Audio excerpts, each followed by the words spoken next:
What's up guys, Anton here at DPR, and I hope you have your toast with Nutella ready because today we're talking about the hazelnut project. Let's jump right into that.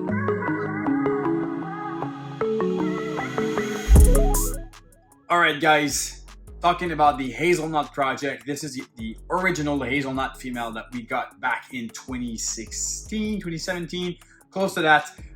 This female was originally imported from Africa, from NBK Reptiles, back in the early 2000s. A friend of mine had bought that female and never really bred her or whatnot, and I ended up having that girl. I actually didn't really want that female. He just gave it to me, so I started my collection back then, and I was like, you know what, might as well. And I paired this specific female to a pastel clown het hypo male that I had back in the time. And I ended up hatching a weird looking baby that had a bit of a mahogany type of vibe. I'll show you the baby now. He's an adult, obviously, but you'll see what I mean. All right, so this animal here is basically the very first hatching that I've ever made from the hazelnut project. That's a pastel hazelnut het clown male. Very dark looking pastel, just looks like a very, very dark pastel. It has some weird Allen heads here. This part is fairly odd. And one thing that I noticed, and you'll see on a lot of those pastel hazelnut, on the neck here, you have that little wide little kind of a hook behind the neck. This is a thing that I've seen a lot on the hazelnut animals that I made. I'm just going to show you just for like a side-by-side comparison. This is a regular pastel, so you'll see how different in coloration they are. So that's here is the pastel, and this one is the pastel hazelnut. So a much darker looking pastel. All the yellows are turned into more of a cream color. It's not unusual for pastel to look like that, but there's a bit more darkness in between the Allen heads. I'll show you combos and you'll understand why I think this project has a lot of legs. All right, so back in 2019, I actually bred the male back to the female, so the pastel hazelnut to the hazelnut female, trying to hit for a super form. And I ended up keeping this female, which was a pastel hazelnut, 66%, 50% head for clown, sorry. And she had a very weird and funky look to her. You can see all the patterns are really banded and going all across that dorsal. Really, really interesting looking animal for sure. And this female actually proved out to be 100% het for clown. I actually paired this girl back to the very first hazelnut that I've ever made, so the pastel hazelnut het clown. She proved to be het clown, and we had the shot basically of making our first hazelnut clowns. Also, you still have that little hook at the back of the head, that little white thing. This is very typical on most of the pastel hazelnut stuff that I've seen. This is why you call them ball pythons. This animal is really curling into a ball. I'll show you the visual clown. Let me know what you think. So in 2022, we had the chance, as I said, to make the visual hazelnut clown, and here it is. This is a single gene hazelnut clown. This animal is really cool in my opinion. You have a very blank looking head, kind of a maroon. Reminds me a bit of what you see from like a mahogany clown, but there's definitely a different vibe to it. It has some very interesting type patterns. Definitely, I think hazelnut is a very dark gene. A lot of busyness in the patterns from this animal. Really love that look. Overall, nice looking snake. He was a pain in the butt to start. I had to assist feed this male for about like 10 to 12 times. Now he's a really good eater, but it took me a long time to get him there. And I'm super stoked because this male is obviously going to be the key of maybe hitting a super hazelnut clown, or in the future to add other things to this combo. I really, really like him. And I'm super happy to have like a different visual on the head. His head is really cool. We also made other combos with pastel involved. Obviously, there was pastel on both sides of the pairing. This animal here is what I believe to be a pastel hazelnut clown. So again, a lot of busyness, very nice looking animal. So I haven't hatched that many in the past, but you can definitely tell that this is different. And we also hatched a super pastel hazelnut clown. So from the super pastel, you really get a ghost appearance. You still have that dark look to it. So it's a pretty neat looking animal. Love the bendings on that whole snake. It's really, really cool.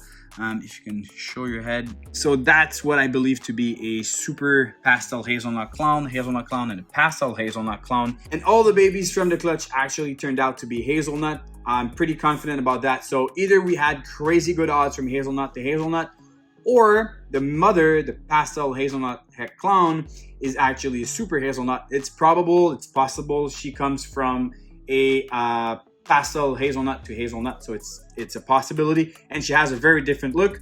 I'll show you what I think is a super and what I think is just a pastel hazelnut in a second. All right, this animal here is, in my opinion, what a pastel hazelnut look like. You have it as a hatchling now, so this animal is basically a soft yellow like the father. Very interesting banded pattern. You see it on the dorsal. It has that very inchy type of look. You know, the pattern goes from one side all the way to the other, crossing the dorsal, and not just having like a little round alien head with a bit of spots. So you have that look, and no hook at the back of the head though, but you really have, you know, that pastel hazelnut type of look. And I'll show you the one that I think is the super. This one looks identical to the mother. Really busy pattern, much tighter alien heads than this one, and you have those kind of floaty ones that, you know, don't go all the way back down and go all the way to the middle and come back. So very interesting look on this one. And this one has the hook at the back of the head, I think. Yeah, there you go. This one is a bit more intense of a hook. And also another thing that I noticed, some of those alien heads, you know, on like especially here, are pretty small. You'll have very interesting look of alien heads on the super. I'm pretty sure that this is actually the super hazelnut, pastel super hazelnut, and this is just a hazelnut. This one looks identical like mom, so that would make a lot of sense if this is also just like mom, a super hazelnut. Again, it's still a very young project. We had just a couple of clutches from that gene, but based on the fact that the hazelnut clown looks actually pretty dope, and I really like that look on this animal here, I think this project is going to be very interesting. I'm going to show you a few more animals, and I'm going to show you a few more animals to wrap this up. So this female here is a single gene hazelnut. You have everything here. It looks a little like mom, but you have more of those rounded alien heads, especially, you know, near the end. It reminds me a bit of what the cypress pattern looked like. Very typical alien heads there, and with that white highlight, but the general animal is super dark. For a single gene, it doesn't look as crazy as some of the others, but I really think that we have definitely some potential. The snakes are super shy today, it's crazy. They also have a pretty maroon head on the single gene. I can show it out a bit more, maybe not. We'll see. Can I show it to you guys? Ooh, had a glimpse. All right, so a bit more of a maroon head. There you go, that looks good. So that's the head stamp on the hazelnut that I have. So yeah, that's the general look of it. You still see the same thing from mom, big highlights, blushing coming on the side on a very dark animal. So guys, I prefer to show projects like this, especially on YouTube or whatnot, when I have more animals to show the whole potential of the project. I've been posting a lot of pictures on Instagram on that hazelnut project, and a lot of people were wondering what was up with that project. So I really wanted to do a quick video and show you what I know so far, the animals I have, and a bit of the direction that I'm taking with it. Honestly, hopefully it's going to be to make more super hazelnut, to prove that animal, the female and the other babies that I have, to be super hazelnut, and also to work with the hazelnut clown to add genes like yellow belly, spot nose, fire, and just make a lot more animals from this. The female hazelnut, the original one that we have this year, is being paired to a cinnamon red stripe yellow belly clown. So having yellow belly and red stripe in that interaction, I've never seen hazelnut with yellow belly yet. So I'm really curious to see that. Hopefully we manage to do this. And the pastel super hazelnut head clown is going to the cypress spot nose fire clown. So if we make some hazelnut cypress clown, this could definitely be a super insane animal and pave the way for the future of the hazelnut project. Let me know down in the comments what you think. Not much to show, I know, but still, it's a very young project. If ever you're interested in it, I have some animals that I might not be keeping. Let me know what you think of them, and I'd be very thrilled to have your feedback. Be sure to follow us on Instagram and check our Morph Market for available animals. On this, we'll see you in other videos. Cheers.